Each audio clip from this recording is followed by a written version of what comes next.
kung paano maglagay ng birthday sa inyong Shopee. Una, i-click lang ang ating Shopee application. Ayan. Then kapag naklik na natin ang Shopee, mapupunta na tayo dito. Then kapag nandito na tayo, ang gagawin nyo lang, makikita nyo tong me sa baba, which is eto sa corner. Then kapag nakita nyo na, i-click nyo lang yung me.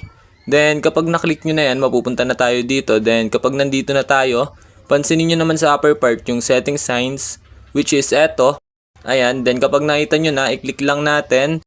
Then kapag naklik na natin, mapupunta na tayo dito sa account settings.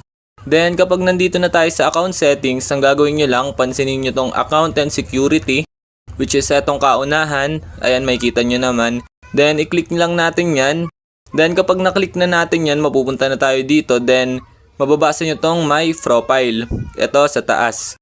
Then i-click lang natin yung my profile. Then kapag naklik nyo na, ayan, then